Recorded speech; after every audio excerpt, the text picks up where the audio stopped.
The old wooden floors of the Thompson family house creaked under Marcus's bare feet as he shuffled toward the kitchen at 3 in the afternoon, still wearing the same wrinkled t-shirt he'd slept in for the 3rd consecutive day. The Texas heat pressed against the drawn curtains like an unwelcome visitor, but Marcus preferred the stifling darkness to the judgmental sunlight that might reveal his current state to the neighbors. 2 years had passed since he'd lost everything: his consulting firm, his clients' trust, and most painfully his family's respect. Yet the shame still clung to him like the smell of stale coffee that permanently lingered in his childhood home. He paused at the refrigerator, staring at the collection of family photos held by faded magnets, each image a reminder of better times when Marcus Thompson had been the golden son, the one who'd made it out of their small Texas town and conquered the financial world of Dallas. Now those same photos seemed to mock him, especially the one showing him in his expensive suit at his college graduation, arm around his proud parents, while his sister Sarah beamed beside them. "How the mighty have fallen," he whispered to himself, a bitter ritual he performed daily. The sound of small feet running up the front porch steps interrupted his self-pity, followed by the enthusiastic knocking that could only belong to one person. Marcus's heart sank as he recognized the pattern. 3 quick knocks, a pause, then 2 more. Emma. His 8-year-old niece had this annoying habit of visiting him when she should be avoiding him like the rest of the family did. Through the peephole he could see her wild curly hair and gap-toothed smile, her school backpack still strapped to her shoulders even though it was Saturday. "Uncle Marcus, I know you're in there." Emma's voice pierced through the door with the persistence of someone who hadn't yet learned that some people were meant to be left alone. "Mum said I could walk over after my piano lesson, and I have a really important question." Marcus considered pretending he wasn't home, as he'd done countless times before, but something in Emma's tone suggested she wouldn't give up easily. With a heavy sigh, he unlocked the door and opened it just wide enough to peer out at his niece, whose bright eyes immediately lit up at the sight of him. "There you are." Emma pushed past him into the house with the confidence of someone who still believed in happy endings. "Uncle Marcus, I need to ask you something super important. My friend Jackson at school said his older brother made lots of money with something called Bitcoin, and since you used to be really good with money stuff, I was wondering—" She paused, looking up at him with those innocent eyes that still saw potential where everyone else saw failure. "Can you teach me Bitcoin, Uncle?" The question hit Marcus like a physical blow, not because it was painful, but because it was the first time in 2 years that someone had asked him to teach them anything about finance. This 8-year-old girl, who should have been warned to stay away from the family disappointment, was standing in his living room, asking him to share the very knowledge that had once made him successful and ultimately destroyed him. Marcus stared at Emma for several long seconds, his mind racing between the instinct to protect her from his toxic reputation and the unexpected warmth that bloomed in his chest at being asked to teach something again. The little girl stood there patiently, her backpack sliding down one shoulder, completely unaware that she'd just asked the town's most notorious financial failure to explain one of the most complex and controversial topics in modern economics. "Emma, sweetheart," Marcus began carefully, running his hand through his unkempt hair, "I'm not sure your mom would want me teaching you about Bitcoin. People think I'm not very good with money anymore." But Emma's eyes only grew brighter, as if his hesitation was merely a puzzle to solve rather than a warning to heed. "That's exactly why I came to you instead of asking Mom or Grandpa," she said, with the devastating logic that only children possess. "They don't know anything about Bitcoin, but you used to help people with their money, right? Jackson said Bitcoin is like digital treasure, and I thought you'd know how treasure works." Her innocent faith in him was both heartbreaking and terrifying, like being handed a fragile bird when your hands were known for breaking things. Marcus looked around his cluttered living room, seeing it suddenly through Emma's eyes, not as the lair of a defeated man, but as the potential classroom of someone who once commanded respect in boardrooms across Texas. Against his better judgment, Marcus found himself nodding toward the old leather couch that had belonged to his grandfather. "All right, but just the basics, and only if you promise to tell your mom we talked about it, okay?" Emma's squeal of delight pierced through the heavy atmosphere of the house like sunlight through storm clouds, and she bounced onto the couch with the enthusiasm of someone discovering buried treasure. As Marcus settled beside her, he realized he was about to attempt something he hadn't done in 2 years: explain financial concepts without the crushing weight of his past failures choking his words. "Bitcoin is like..." Marcus paused, searching for an analogy an 8-year-old could understand. "Imagine if instead of using paper money, people used special computer codes that no one could fake or steal.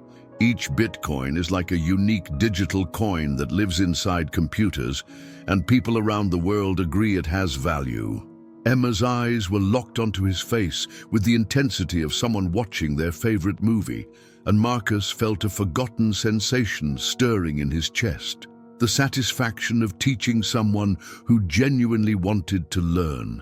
But their peaceful lesson was interrupted by the sharp slam of a car door outside, followed by the distinctive clicking of his sister Sarah's heels on the walkway.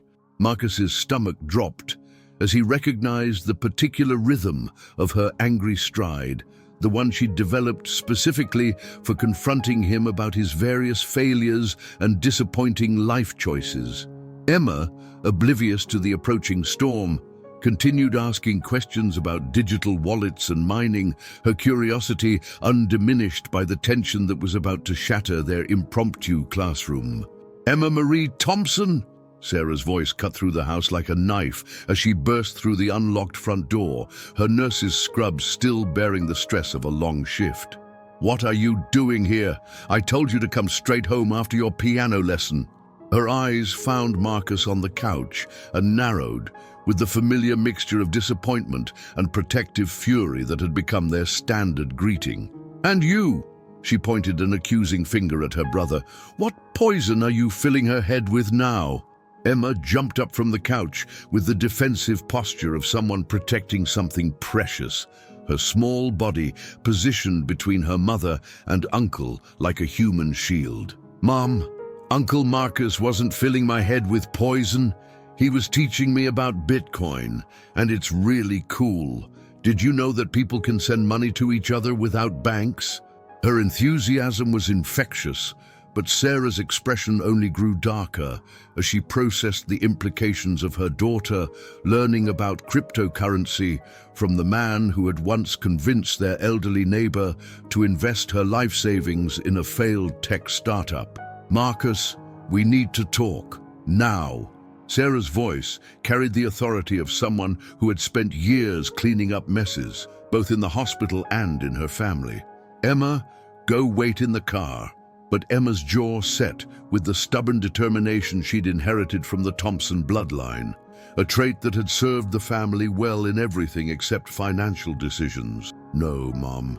Uncle Marcus was just explaining things, and I asked him first. He didn't do anything wrong." The sight of his 8-year-old niece defending him when his own family had written him off struck Marcus with a force he hadn't expected.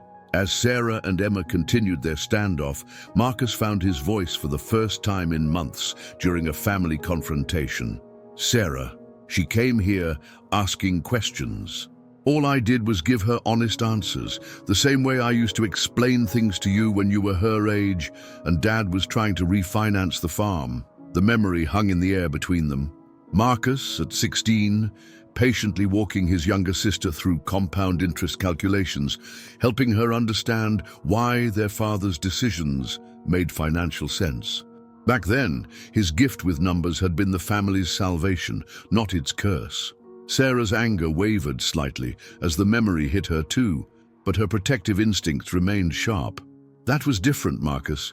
You hadn't..." She struggled to finish the sentence without destroying her brother completely in front of her daughter, but they all knew what she meant. "You hadn't lost everything yet. You hadn't proven that your financial advice was worthless." Emma, however, seemed immune to the unspoken accusations floating between the adults. "Uncle Marcus showed me how Bitcoin works without banks," Emma continued, her excitement undimmed by the tension. "And he explained it way better than Jackson's brother did. He said Bitcoin is like having a special computer language that everyone agrees is valuable, and that's why people trade real money for it." "That makes sense, doesn't it, Mom?" Her innocent question forced Sarah to confront an uncomfortable truth. Marcus's explanation had been clearer and more educational than anything she could have provided. The silence stretched uncomfortably until Marcus stood up, his shoulders straightening for the first time in months. "Sarah, I know you don't trust me with much anymore, and I understand why. But Emma asked me a simple question, and for 20 minutes I remembered what it felt like to teach instead of disappoint." His voice gained strength as he spoke, fueled by the sight of Emma nodding enthusiastically beside him. "Maybe that doesn't mean anything to you, but it meant something to me. And apparently, it meant something to her too." Sarah looked between her brother and her daughter, seeing something she hadn't witnessed in 2 years. A spark of the old Marcus, the one who used to light up when explaining complex concepts, the brother who had once been her hero before he became her burden. 3 days had passed since Emma's impromptu Bitcoin lesson, and Marcus found himself thinking about their conversation more than he'd thought about anything in months. He was standing in the checkout line at Miller's General Store, the only grocery shop in their small town, when he overheard Mrs. Henderson whispering to her friend about that Thompson boy, filling children's heads with more of his get-rich-quick nonsense. The familiar weight of shame pressed down on his shoulders, but this time it was accompanied by something unexpected, a fierce protectiveness over Emma's curiosity and the brief moment of purpose he'd felt while teaching her. The whispers followed him through the store like shadows, growing bolder as word spread about his latest victim being his own 8-year-old niece. By the time he reached the parking lot, Marcus could feel the familiar spiral beginning, the one that usually sent him straight home to his drawn curtains and stale coffee. But as he loaded his groceries into his beat-up Honda, he found himself remembering the genuine excitement in Emma's eyes when she'd understood how blockchain technology worked, the way she'd grasped concepts that most adults struggled with. That evening, Sarah appeared at his door again. But this time she wasn't angry. She looked exhausted, like someone who'd been fighting a battle on multiple fronts. "The whole town is talking, Marcus," she said, settling onto his couch without invitation. "Mum called me 3 times today. Mrs. Patterson stopped me at the hospital to ask if you were corrupting Emma with cryptocurrency schemes. Even Dad is asking questions, and you know he barely understands regular banking, let alone digital currency." Marcus sank into his grandfather's old armchair, the leather cracked from decades of family troubles being discussed in this very spot. "I taught her the basics, Sarah. Nothing more, nothing less. She wanted to understand how Bitcoin worked, so I explained it the same way I used to explain savings bonds to you when we were kids." But even as he defended himself, Marcus could feel the doubt creeping in, the familiar voice that whispered he was toxic to everything he touched. "That's exactly the problem," Sarah replied, but her tone was gentler than before. "People remember when you used to give good advice, Marcus. That's what makes your mistakes hurt so much more. They trusted you because you were brilliant, and when you fell, you took a lot of people down with you." Her words weren't meant to wound, but they cut deeper than any accusation because they contained the truth he'd been avoiding. His failure had been so devastating precisely because his success had been so complete. The conversation was interrupted by a soft knock at the door, followed by Emma's voice calling out, "Uncle Marcus, I brought you something." Sarah's expression tightened as Marcus opened the door to find Emma holding a hand-drawn picture, her face beaming with pride. The drawing showed 2 stick figures sitting on a couch with "Uncle Marcus teaching me" written in careful block letters across the top. Below the figures, she'd attempted to draw what looked like coins floating between computers, her artistic interpretation of the Bitcoin concept, he'd explained. "I made this for you because you're the first grown-up who explained Bitcoin without making me feel stupid for asking." Emma announced, pressing the paper into his hands. "And I've been reading about it online, and I think I understand even more now. Did you know that Bitcoin transactions are recorded on something called a public ledger? That's so cool." Her enthusiasm was undimmed by the adult drama swirling around her innocent question, and Marcus felt something crack open inside his chest. Not the familiar breaking of failure, but the tentative unfurling of hope. Marcus held Emma's drawing like it was made of gold, studying every crayon mark and misspelled word, while his niece bounced excitedly beside him, completely unaware that she'd just handed him the first gift he'd received in 2 years. Sarah watched the exchange with conflicted emotions playing across her face, torn between her protective instincts and the undeniable joy radiating from her daughter. "Emma, honey," Sarah began carefully, "maybe Uncle Marcus has other things he needs to focus on right now, and you shouldn't bother him with more questions about Bitcoin." But Emma's face fell with the devastating disappointment that only children can express, her lower lip trembling as she looked between her mother and uncle. "But Mom, I'm not bothering him. We're learning together. And I found out something really cool about mining that I wanted to ask him about." The word mining sent a visible shiver through Sarah, who had heard enough horror stories about cryptocurrency speculation to know that any conversation involving that term was dangerous territory. Marcus felt the familiar crossroads approaching, the moment when he would typically retreat into self-preservation and agree that yes, perhaps it was better if Emma learned about finance from more reliable sources. The safe choice was obvious: apologize, step back, return to his isolation, and let his family continue protecting Emma from his influence.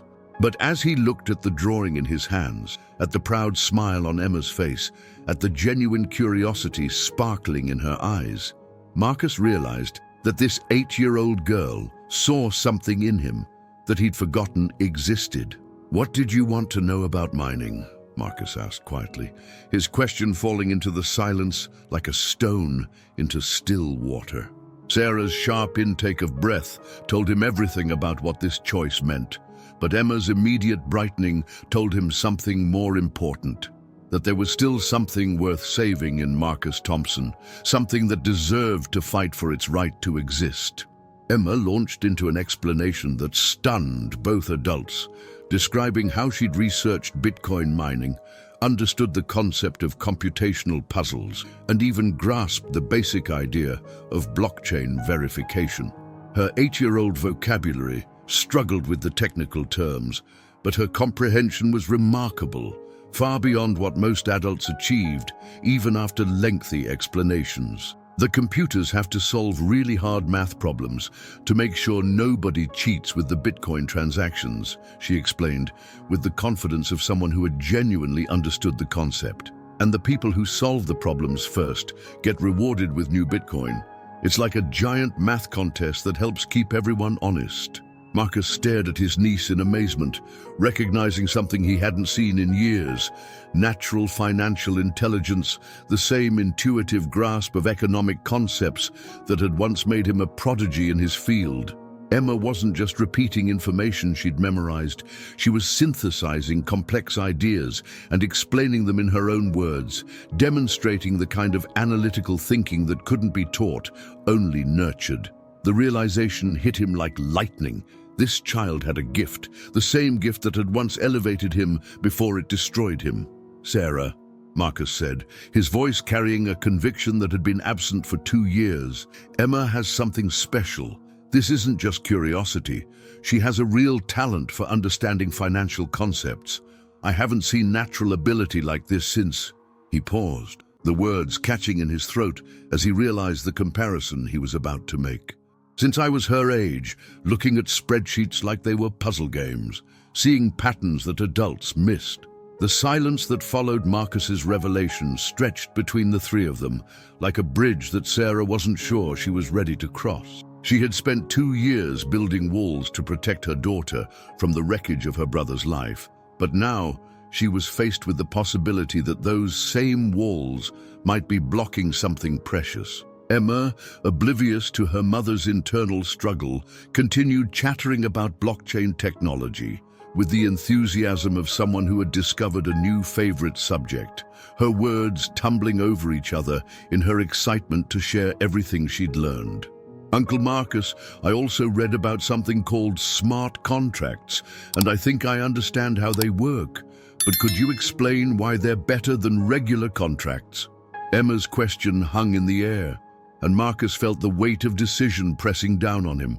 He could see Sarah's fear, could feel the town's judgment seeping through the walls of his house, could hear the voice in his head reminding him that everything he touched turned to ash. But he could also see Emma's brilliant mind reaching toward concepts that most people twice her age struggled to grasp. Marcus made his choice. Smart contracts are like promises that computers keep for people. He began, his voice gaining strength as he watched Emma's understanding deepen with each word. "Instead of trusting humans to follow through on agreements, we write the rules into computer code that automatically does what it's supposed to do when certain conditions are met." As he spoke, Marcus felt something miraculous happening. The fog of depression and shame that had clouded his thinking for 2 years was beginning to lift, burned away by the simple act of teaching someone who genuinely wanted to learn.